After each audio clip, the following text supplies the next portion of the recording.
What if this happened to you when you're alone? With MedGuard Alert's new Care Watch, you can connect with medical professionals instantly, 24/7. No cell phone required. This life-saving medical device acts as a phone as well as a revolutionary health monitoring system that checks blood pressure, heart rate, oxygen saturation, and much more. And if you have Medicare or Medicaid, you may qualify to get yours free. Don't wait. Call us to get your Care Watch right now.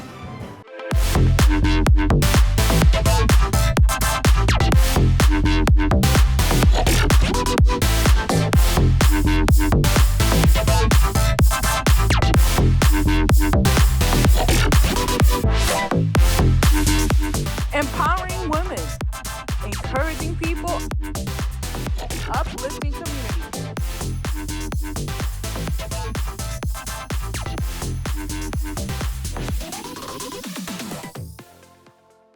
Good morning, Charles. Very good morning to you. Thanks How for are having me. you? Very well, very well. Thank you for coming. Thanks for having I appreciate me. your time. Charles, the King Solomon Baptist Church has been a rich history of civil rights activism, with noble figures like Dr. Martin Luther King, Malcolm X speaking from its pulpit. How do you see your role in the continuing that legacy? Well, first of all, thank you so much for having me, and I'm grateful and very appreciative of this time that I get the opportunity to spend on the Kimberly Bennett Show. Thank you.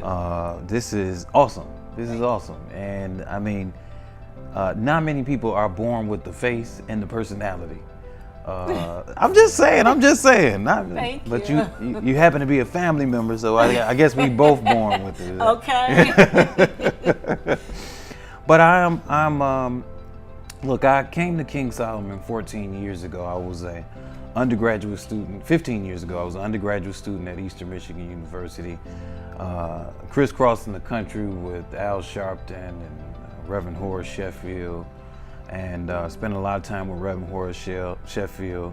Civil rights, social service became a very important part of my ministry. I just didn't. I grew up in a place where we spent a lot of time with the singing and a whole lot of time with the preaching, but the service was the most important thing that I felt that the ministry called me to. And so when I learned the history of this church, and when the church approached me and asked me to put my resume in, although it was a lot of work to be done, and it was going to be quite a heavy lift, I knew that this ministry was the very best ministry for me. Right. So tell us about your early childhood. How was your raising to input your esteem into being a community person, if I said that properly? No, absolutely. You know, look, I grew up, and I was born here in Detroit, Michigan, Henry Ford Hospital. Okay. I always remind folks, 1980, I'm a Detroiter. Okay. And my father and my mother, my father was a postal worker. My mother worked at a bank teller. She was a bank teller.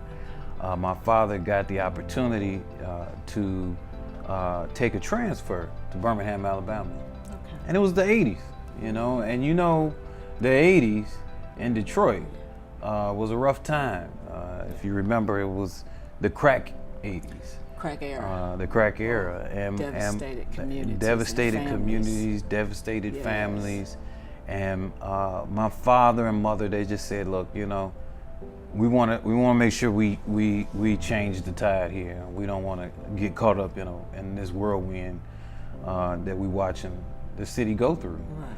And so we moved to Birmingham, Alabama. In Birmingham, for the 10 years that I was there, I learned a lot about the civil rights movement. I learned a lot about Martin Luther King. I learned a lot about the legacy of the history of those who fought before us and whose shoulders we stand on.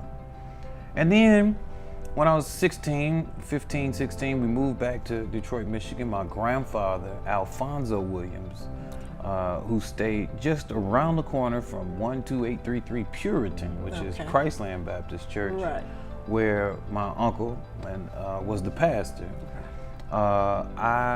he got ill, and so my mother was dead set in making sure that we got back to Detroit. At that time, my sister and I had matriculated all the way up, just about getting ready to get out of high school, and so they felt comfortable enough to come on back to Detroit. And so when we came back, of course, we touched home, and Christland Missionary Baptist Church was that home. And I had the opportunity to spend a lot of time with Pastor C.L. Branch, Charles Lindbergh Branch, and spending that time with him and really just, seeing, I spent days over at the soup kitchen, and just sitting there watching him talk to the folks in the community and just watching the members of the church serve the community. It just embedded in me that that's what ministry should be about. Sunday's great, the choirs are great, but the service is the rent we pay for the space we occupy. Exactly. And so that was highly intriguing to me. It made a great impression on me. And so Reverend Branch made a great impression on me. And then at that time I was moved right from undergrad. He had passed away, graduated high school, went on into college. And I was still about that service. But I was about a different type of service, not just feeding folks, but also fighting for folks. Right. And so I decided to get engaged on campus, and I became a student, got in student government, and gotten this and gotten that and gotten this. And at that time, the affirmative action fight was going on. They were trying, the Grubner, University of Michigan fight to end affirmative action was going on. And so I got very involved in that, became one of the student leaders who was involved in organizing Martin Luther King Day. After my uncle passed at Christland, as you well know, there were some ups and downs, some ins and outs. Yeah. As a young minister, it just wasn't fruitful for me. Yeah. So I spent some time with the Reverend Jim Holly over at the historic Little Rock Baptist Church. Yeah. And I asked Reverend Holly, I said, hey, I want to bring you up to Eastern Michigan, and I want you to speak at my Martin Luther King program. And Reverend Holly says to me, you know what, I tell you what, there's somebody better. I want you to go and talk to Reverend Horace Sheffield, and I want you to ask him to come and speak up at Eastern Michigan University. And I walked in, I called Reverend Sheffield, I set up an appointment with him, and I walked in his office over on Gratiot and Gunston at the New Galilee Baptist Church at the time. And we sat down, I sat in his office, and he said, you should be my assistant to the pastor. And I said, what? I just walked in the office. Right. You should be my assistant to the pastor. You into this civil rights work? Yes, sir, I am. He said, I'm leading Reverend Sharpton's organization, and I want you to do this, and I want you to do that, and I want you to do this, and I want you to do that. And the next thing I know, Reverend Horace Sheffield had me on buses, lining up marches, had me running all across the country, had me leading marches, had me fighting for justice. And I appreciate that opportunity in that time. And so when King Solomon, a historic church that was engaged in the civil rights movement and engaged in helping the community and being there for the community, became open, even at its lowest point, I felt like I must be young enough with enough energy and time to do it. Because God knows at 43 years old with a wife and 2 children, I would never be able to pastor this church. but at 27, with as a single man, with a little know-how and a little ingenuity and a little energy, we were able to jump right in and help continue on a legacy of a great Christian tradition at King Solomon Baptist Church. So tell me about your support. I'm sure you have great parents' support. I have been blessed for all of my life. My father, Reverend Williams, Charles Williams Sr., my mother, Murray Williams, been super helpful, extremely helpful. But that's ultimately, they made a huge contribution in who I've become also. I mean, you know, my mother is a master level social worker. She's an MSW. My father, when I was in undergraduate school, he went back to school and he got an MSW. Okay. And then magically, you know, over the last 5 years, I went and got an MSW. I mean, so we educate ourselves. we did that because that's a part of how we master being the best service individuals we possibly can be. Right. You know, and so, you know, they have played a big role in helping me navigate, but then they played a big role in just doing the things that need to be done, whether that's changing out the garbages or whether that's sweeping up the floors. We've all had to be there together at some point in time in this ministry, and we thank God that, you know, God has been grateful enough and gracious enough that we've been able to pick up a couple of staff to help out. But there's been times where it wasn't that easy, and they were right there at the very beginning. And I'm gonna tell you, now, I've been in church all my life, you've been in church all your life, you know this church thing, right? And I was hesitant. I experienced some things, you know, being a family member at a church of a pastor is very difficult, very challenging. There's a lot of hate, a lot of resentment, you know, that you endure and that you go through. Of course, you love your person, your pastor, you know, the leader, but there are always people who are always watching with envy. In that, and so to some degree, I almost wasn't expecting my parents to join King Solomon. I was kind of hoping they wasn't going to join. Because of what we've seen, you know, and you see it, and you live it, you know, in real life. You say, you know, that's I wouldn't want that to happen, but I'm grateful that, you know, King Solomon hasn't really shown itself to us in that way. You know, there were a lot of older people who were there. The church was, it was headed towards the end. But God would have saw fit to allow us all to serve, and all to serve with as much kindness and with as much energy as we possibly wanted to. So things. We wouldn't be here 15 years later, just 2 years away from our 100th year centennial. All right. Without the support of my mother and my father, and my sister, who ultimately moved back from Chicago, who now is also an MSW. We got a bunch of MSWs. Okay. I got an educated family. That's right. That's right. Absolutely. Who's now done that, and she's doing therapy services, offering them at the church now, and seeing clients and patients. And we've got a wellness center at the church where we're doing blood pressure and sugar, and we're doing all of those things. And we've got we've got a soup kitchen now. We call it the lunch counter. Okay. And then of course we do a little bingo with the seniors and so forth. And so we want Kimberly's helping hands to come over and bless us sometimes. And bring definitely. You guys have so much great work that you are doing, whether it's through ministry or whether it's through making sure you're taking care of the most vulnerable. Right. And that's just greatly appreciative. You know, I will never forget the time that, you know, Kimberly's, one of your companies was a cleaning service at one point in time. And Kimberly's Dependable Care. I called on Kimberly's Dependable Care because during undergrad I was gone, and I was taking care of an apartment, a cat, and all this kind of stuff. I had to get rid of that cat. Yeah. That cat was hair all over the place. It was just something else. I said, Kimberly's Dependable Care, come on.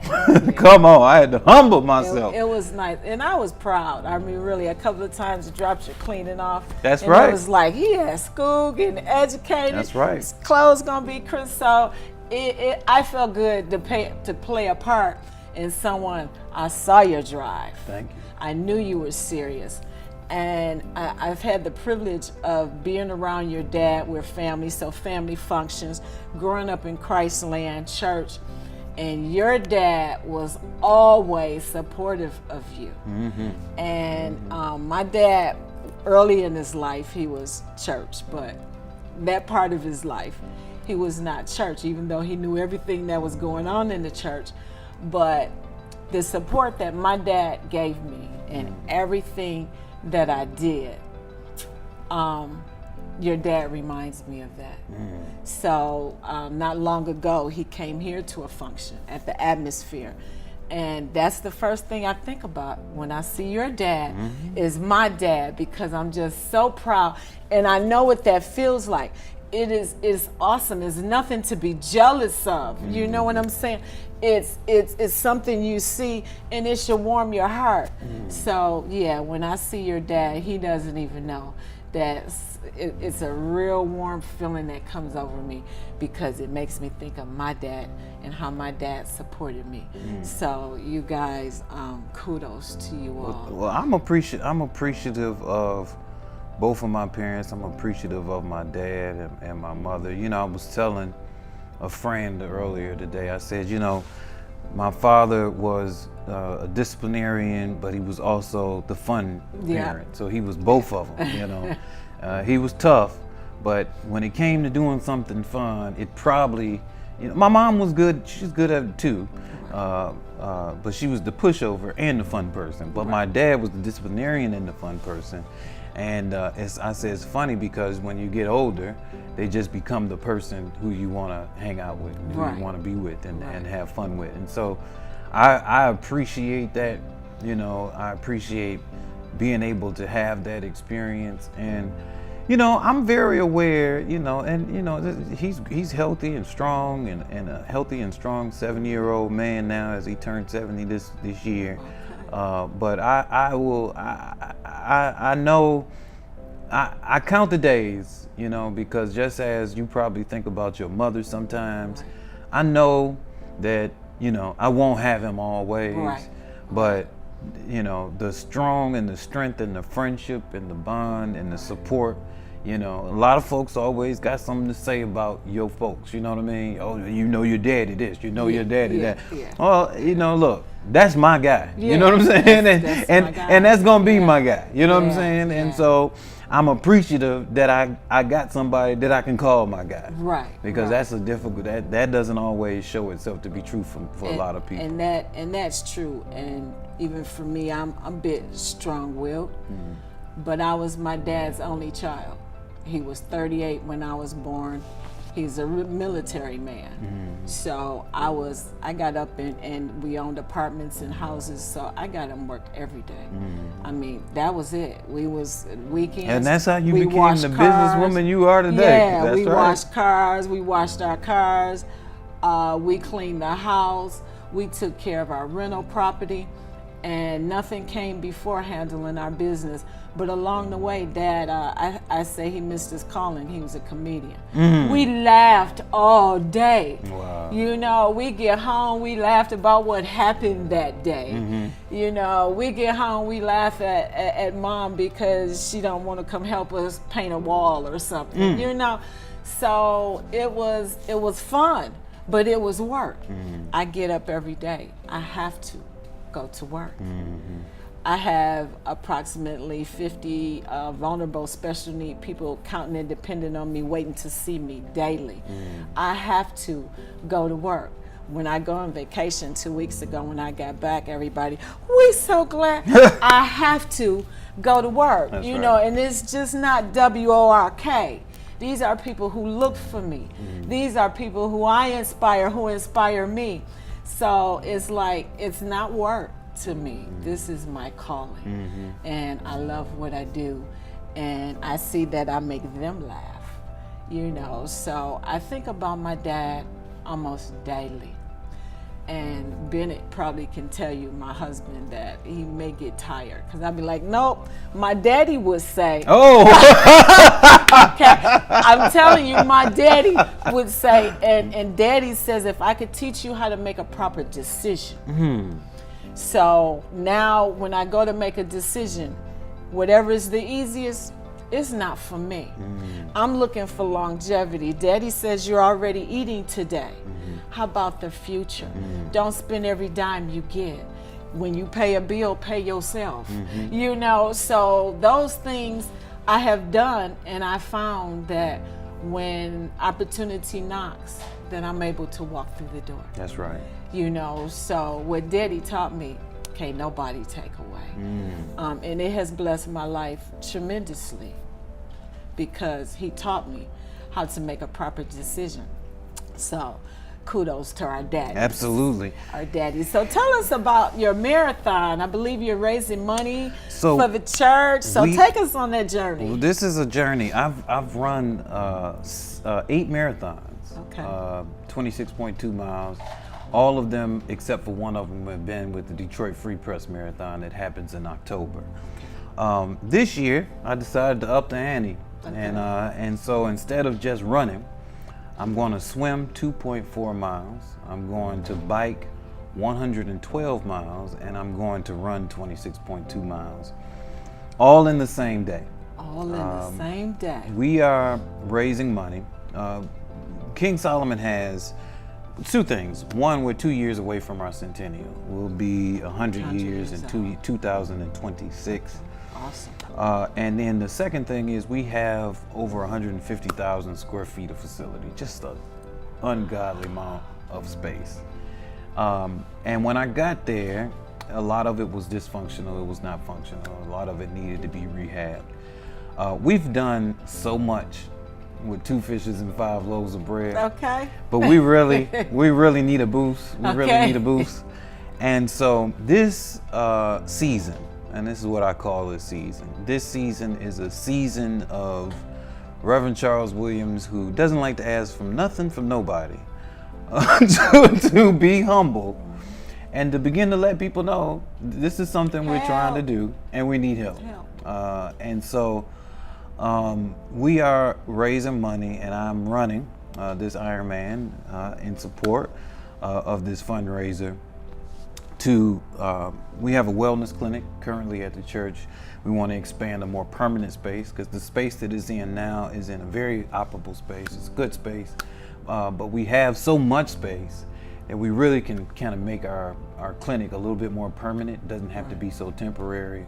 Right now in the church that it's in, or in the building it's in on the physical plant, it's temporary, you know, but I want permanent offices. I'm gonna have permanent doctors come in. I'm gonna have permanent therapists come in. We want to have permanent legal help come in for folks who need help from a lawyer, right?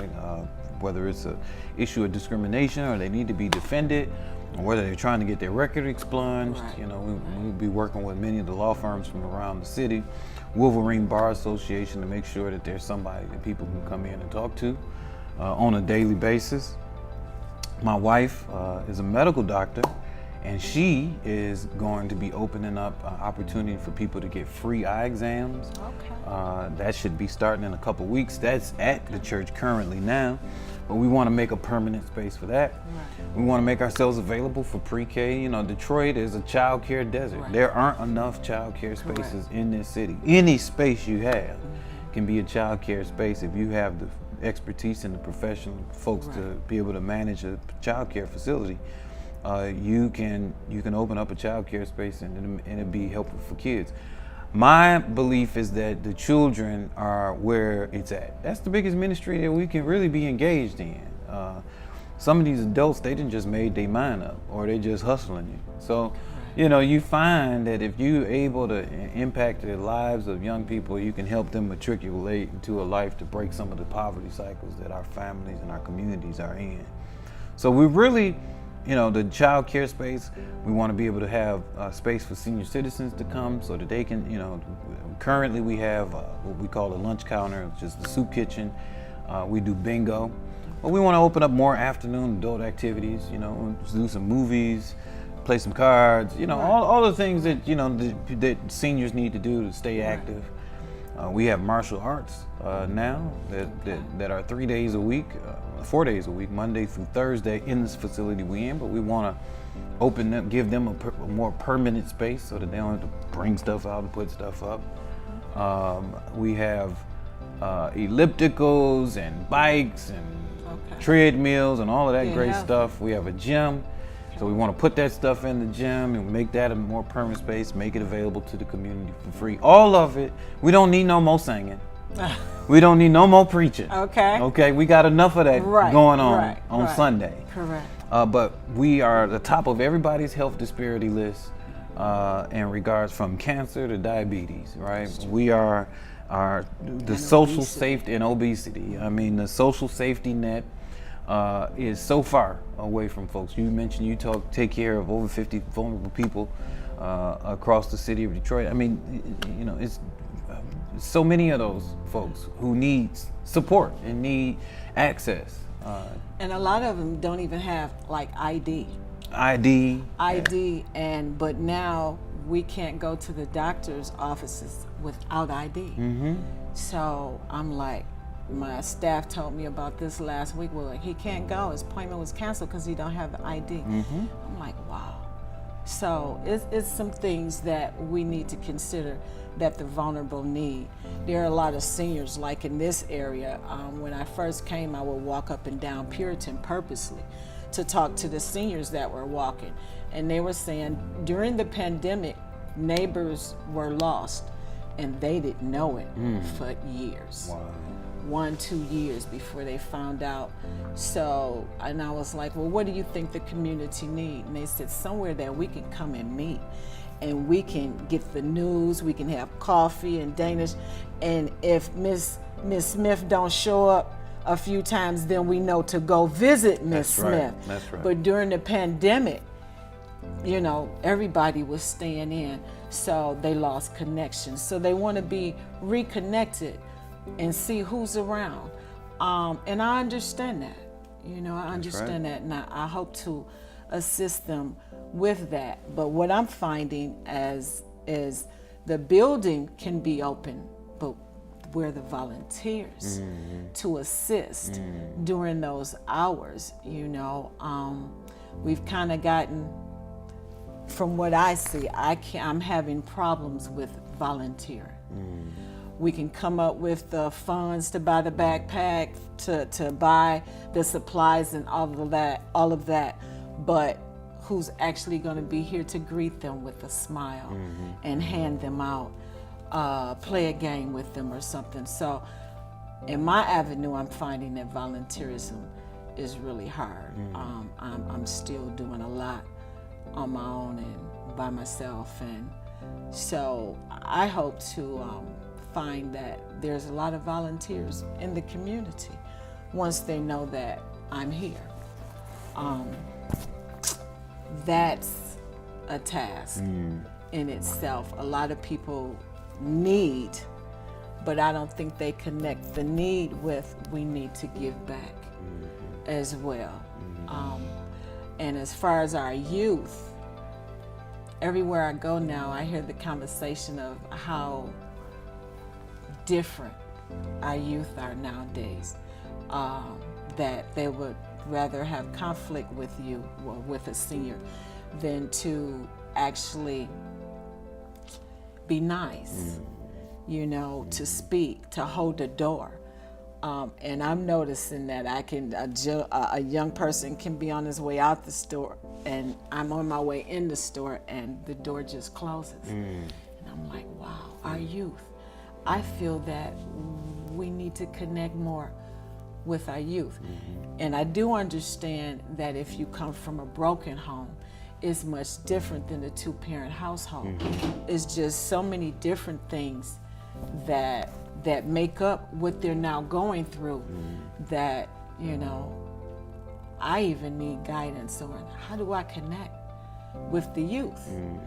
What is your thoughts on our youth? No, you know, the issue is you know, and last week I had an emergency that sent me out of the same day, just sent me, you know, out of the state. I had to jump on a plane, buy a last minute ticket to take care of the emergency because young people, there's an issue with a young person who's struggling.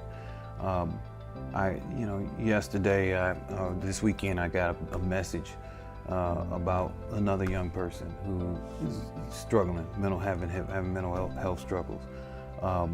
Watching our young people. There's two things that's going on, Kimberly, and I think this is something very serious that we got to think about. One, social media becomes, I watch a lot of social media. I watch almost no TV. I watch TV once a week with my wife. We have a date show that we watch once a week, and we watch a few episodes of it. But news, all of that stuff, barely no TV. But I do peruse the social media networks, throughout in the evenings. It's just a quicker way to get the news. Right. You know what I'm saying? Right. Just quick. You just get it so quick. I read the headline. I read the story. I don't need none of the other extra stuff that comes along with it. Right. But social media, I gotta say, and then of course great shows like these pop up in social media. You get the opportunity to hear some alternative perspectives that you wouldn't hear on mainstream media, and so or terrestrial media. So I suggest that with that goodness, on the flip side of that coin, there's just so much that they're taking in from social media that it's just not helpful. It's just not helpful at all. It's not helping them become fruitful individuals, right? They're taking in some things that's leading some of these young people in the wrong direction. Correct.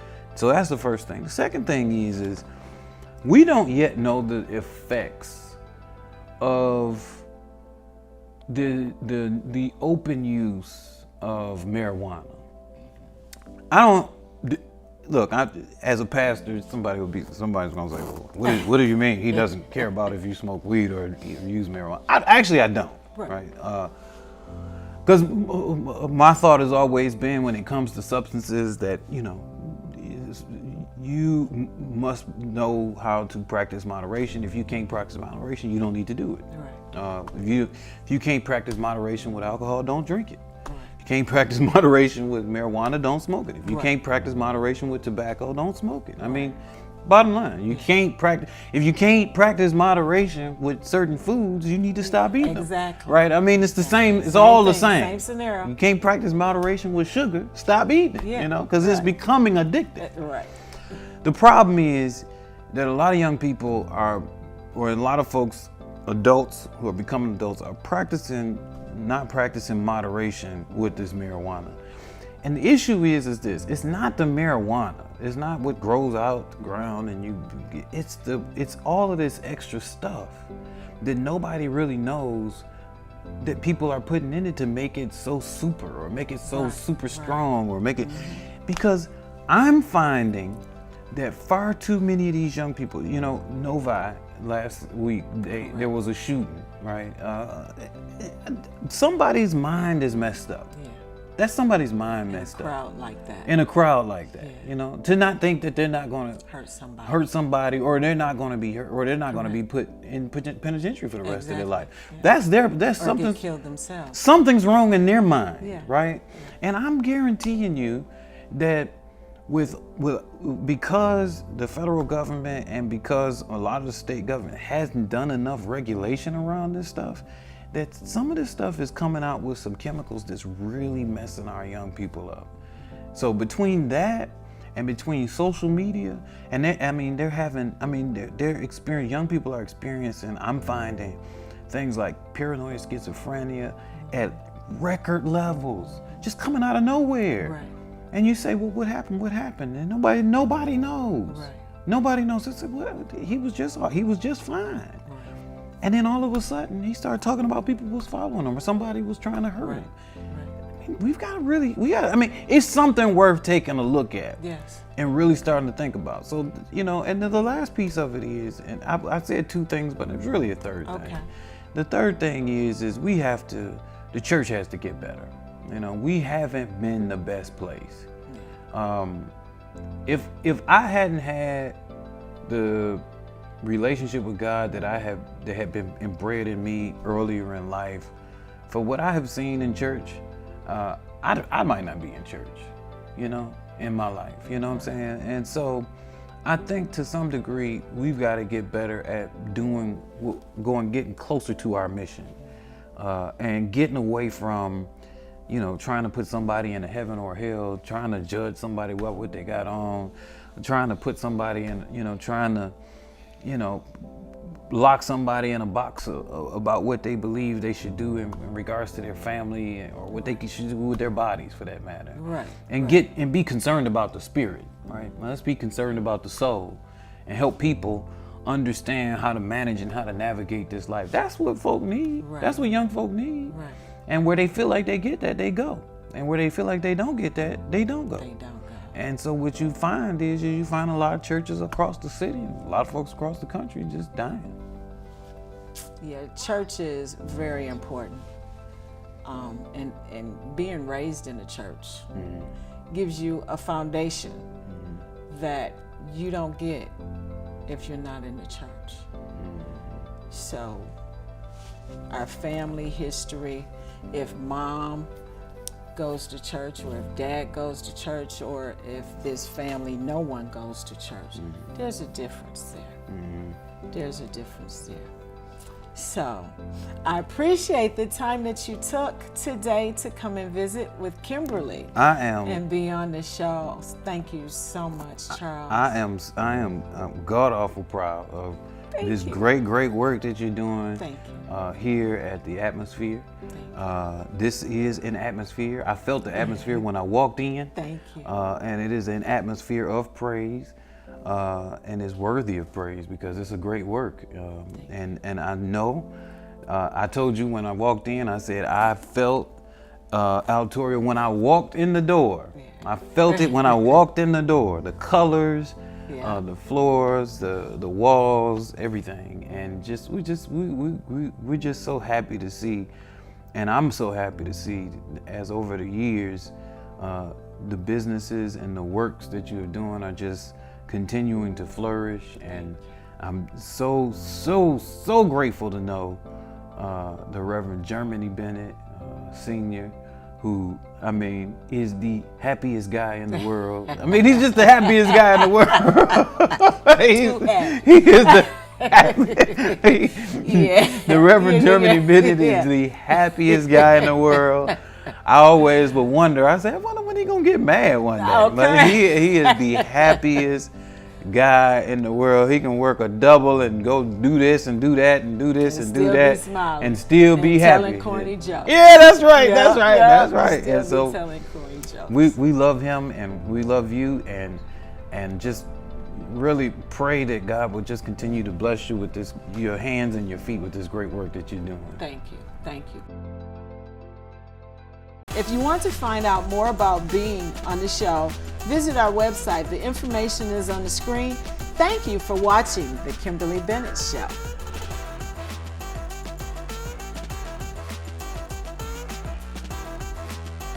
Hey, follow Kimberly on social media, Kimberly Bennett on social media, or visit our website at www.watchkimberly.com.